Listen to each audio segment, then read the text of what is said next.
Bonjour tout le monde! Ce matin, on poursuit notre lignée de vidéos sur la santé féminine et aujourd'hui, je vous parle de ménopause. Et je pense que pour les femmes qui sont de tous les âges, c'est très important de savoir parce que la ménopause, une ménopause saine, ça se prépare. En fait, la ménopause, c'est une période qui est souvent redoutée pour les femmes parce que il y a beaucoup de femmes dans la société qui ont des symptômes très difficiles. On parle souvent de bouffées de chaleur incommodantes, des problèmes de sommeil qui apparaissent dans cette période-là de changements hormonaux, plus de sécheresse aussi au niveau des muqueuses, des fois de la fatigue, des douleurs articulaires. En fait, c'est quoi qui se passe à la ménopause? Souvent, ça va être, on va dire, 50 ans, mais ça peut commencer plus tôt chez certaines femmes. Il y a des femmes, ça peut être début quarantaine. Il y a des femmes, ça peut être un peu plus tard. Ça varie d'une personne à l'autre. Mais c'est qu'il va y avoir une diminution naturelle de la production d'estrogène et de progestérone, qui sont nos hormones féminines, parce que, en fait, durant la période fertile, elles sont à leur plus haute production. Mais plus on vieillit, plus le besoin diminue, en fait, parce qu'on n'a plus besoin de se reproduire, en fait, physiologiquement. Donc, les ovaires vont diminuer leur production graduellement d'estrogène et de progestérone. La production va jamais être à zéro, mais elle va vraiment diminuer graduellement et c'est ça qui peut influencer l'apparition de différents symptômes, aussi les sautes d'humeur, les problèmes d'humeur, etc. Fait que c'est vraiment très variable d'une femme à l'autre, mais c'est parce que nos hormones féminines ont une action vraiment protectrice au niveau du cerveau, de la santé cardiovasculaire, de la santé musculaire, puis de toutes sortes d'autres paramètres. Qu'est-ce qu'on peut faire pour supporter cette période de transition-là qui est normale dans la vie d'une femme? Parce qu'aujourd'hui, on traite la ménopause comme si c'était une maladie, mais ça ne l'est pas, c'est une étape de vie. Par contre, si la ménopause devient incommodante par les symptômes, c'est là que ça devient difficile. Mais c'est pas vrai que la ménopause en tant que telle devrait être traitée comme une maladie parce que avec l'hygiène de vie, puis l'écoute du corps et le retour vers l'équilibre, on est capable de diminuer les symptômes et de retrouver une certaine qualité de vie. J'ai beaucoup de femmes dans ma clientèle qui sont dans cette tranche d'âge-là et avec l'application de différents changements dans leur vie, elles vont voir des belles améliorations. Fait que sur ça, qu'est-ce qu'on peut faire? Un résumé parce qu'on s'entend que c'est adaptable à chaque femme. Premièrement, au niveau de l'alimentation, on va viser une alimentation qui est non transformée, anti-inflammatoire, riche en protéines, ce que je parle dans plusieurs de mes vidéos, en fait, avec des légumes, puis une belle variété alimentaire, le moins possible de produits transformés. Et les femmes, dans la période préménopause, ménopause, vont souvent bien bénéficier de l'ajout de phytoestrogènes dans leurs aliments. En fait, on en consomme déjà de manière régulière sans le savoir, mais en période de ménopause, une plus grande consommation va aider à réduire les bouffées de chaleur, par exemple. Qu'est-ce qu'on veut dire par aliments riches en phytoestrogènes? On a entre autres la graine de lin.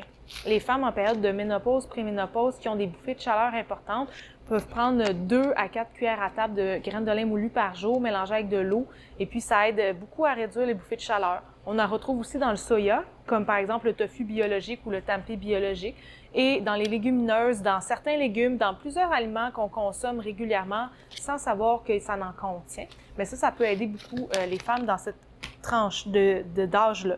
Ensuite, au niveau des plantes médicinales, on a le trèfle rouge qui est riche en phytoestrogènes qu'on peut utiliser en infusion et va aider en prévention au niveau des bouffées de chaleur. Une des plantes qui est très bonne pour les bouffées de chaleur aussi, c'est la sauge. La sauge qui a une action asséchante. Si on est desséché, les muqueuses sont très sèches, puis qu'on n'a pas vraiment de bouffées de chaleur, on n'ira pas vers la sauge pour la ménopause.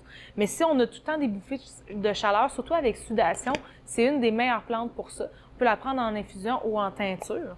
Sinon, on a aussi, pour aller travailler au niveau de humeur, santé musculaire, douleurs articulaires, tout ce que j'ai mentionné précédemment, puis aussi les bouffées de chaleur. On a différents produits à base de plantes qui contiennent entre autres des fois de la sauge, de lacté à grappe noire, différentes options en fait pour aider à équilibrer le système hormonal dans cette période-là. Fait qu'on a Ménoposix de la Clé des Champs, on a Ménosense et on a aussi Ménoconcept. Fait que selon les femmes, en fait, on va regarder parce que des fois, une formule peut être plus indiquée selon les besoins de la femme, etc. Mais il y a différentes options qui sont habituellement très efficaces qu'on peut utiliser. Et pour terminer, je vous ramène à mon vidéo de la semaine passée dans laquelle je parlais, en fait, puis de l'autre semaine avant, de l'importance de l'alimentation, hygiène de vie pour l'équilibre hormonal. et qu'on soit une jeune femme ou une femme plus mature, en fait, le principe est le même, c'est d'avoir des toniques nutritifs puis équilibrants du système reproducteur. Donc, la tisane DS, vraiment très indiquée pour ça, elle va agir comme une équilibrante du système reproducteur. Donc, dans la période de la ménopause, ça peut être très bénéfique aussi d'en prendre régulièrement pour nourrir tout le système reproducteur. Et c'est très important aussi, je vous réfère à un article que j'avais écrit sur le stress, puis des précédentes vidéos sur le stress, mais la gestion de stress. Les femmes en ménopause ont souvent un taux de stress très élevé avec la carrière, etc. Et c'est ces femmes-là qui vont avoir le plus de symptômes incommodants parce que les glandes surrénales nous aident rendues à la ménopause, à prendre le relais hormonal. Et si elles sont déjà hypothéquées parce qu'elles produisent trop d'hormones de stress, c'est là que ça va être difficile pour les femmes et que les symptômes vont être incommodants. C'est très important dans la période de ménopause d'aller soutenir les surrénales et la gestion de stress avec différents outils, mais dont un tonique surrénalien à base de plantes adaptogènes comme le stress de Saint-Francis. Vous voyez, c'est vraiment très important cette information-là, parce qu'il y a plein de choses qu'on peut faire. Si vous connaissez des femmes qui sont dans la période préménopause, ménopause, puis qui ont des symptômes incommodants, partagez cette vidéo avec elles. Et puis, si vous avez des questions, n'hésitez pas à passer en magasin. Un gros merci d'avoir écouté la vidéo et à la prochaine.